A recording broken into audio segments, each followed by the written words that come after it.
long, so please kind of bear with me. I kind of woke up discouraged and felt like ranting and raving a little bit, and I thought, no, you better you better just keep looking for jobs for right now. And then I actually got an email from my mom.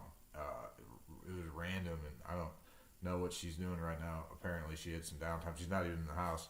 She sent me an email from the Sentencing Project to talk about how there are 2 million people in prison right now, and compared to the 70s when there were about like 370,000 people in prison. And I get that, the population has changed, but it hasn't changed that much, and it seems like we have this sort of exponential thing going on where we're locking people up and putting them in prison.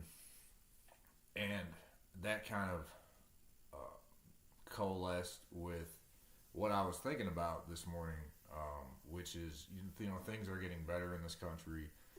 We took a detour for a while, and I think we're going in the right direction. But it's really irritating to me, just to see how much is left to be done, and how our current policies, particularly if you guys have listened to the one video that I've made since I've been out, really kind of my focus is on the war on drugs, and it's really irritating to me that more people don't seem to care about this policy that's not working.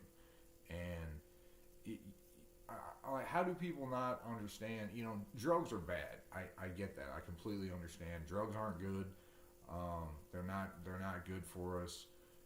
And then there are people. There's like new stuff coming out where they're saying that like mushrooms help with depression. But in general, like I don't think cocaine and heroin are good things. I don't think crack is a good thing. I don't. I drink coffee. That's it.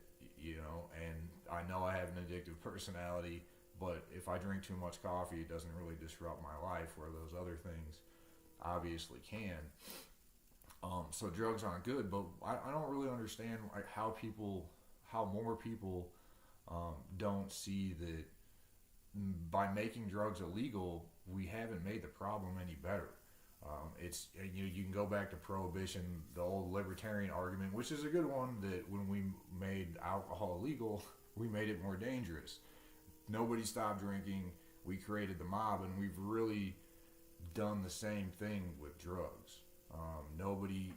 Drugs are super easy to get in this country. However you want to look at it, either the government isn't doing enough to stop drugs from coming in, or they're never going to be able to do enough to stop drugs from coming in. And there's always going to be a demand here. And another question that we have to ask, is it the role of government to tell people you can't use narcotics? The point of government is to protect people and to protect their property. And you can drink, not saying that alcohol is good, but people can drink, and that causes problems, yet alcohol is legal. So it's really kind of discriminatory and hypocritical. And in the past, we've seen that it's really not so much a war on drugs. It's sort of the war on certain drugs. And in the past, we've passed certain laws to pick on different segments of society. But with the drug war, we've really made more drugs more dangerous. We haven't stopped drugs from coming into the country. Drugs are coming in. People are becoming addicted.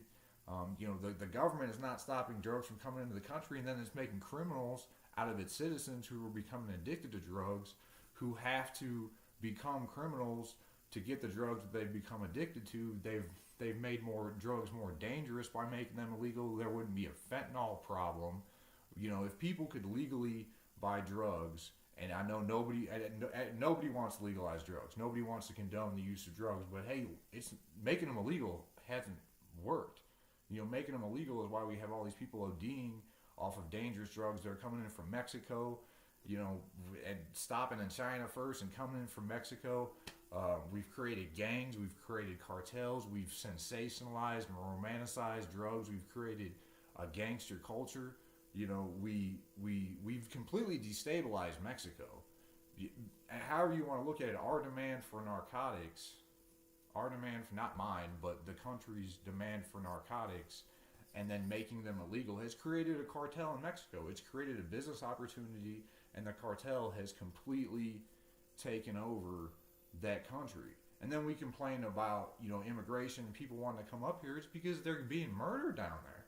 It's because it's chaos down there, and it's a result of our policies, however you want to look at it. So I've gone for about 5 minutes, and I just woke up. I've had one cup of coffee, so I'm gonna take a break. And I was just hoping that more people could,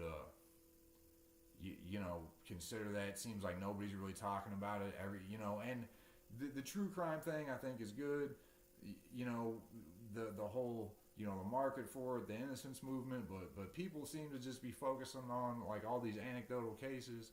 And there are innocent people in prison for serious crimes, but I don't really see why more people aren't on this bigger issue.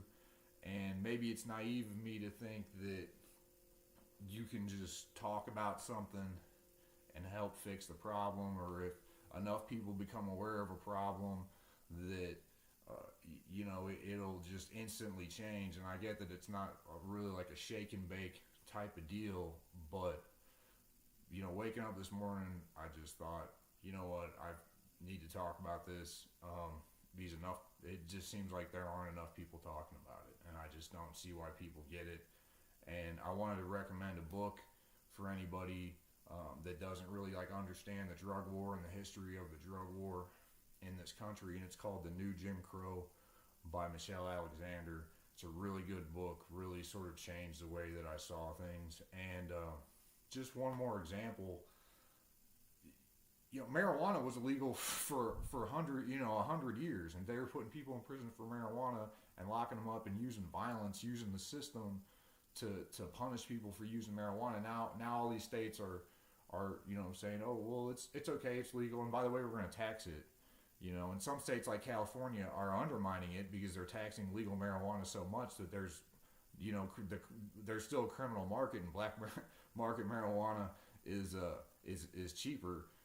So even then they've legalized it, and the policies still aren't working. So anyhow, I'm gonna have some breakfast and another cup of coffee, and maybe I'll be back on here with some more things to say. Hopefully, people agree. Hopefully, people will look into it for themselves and take it to the polls. I can't even vote.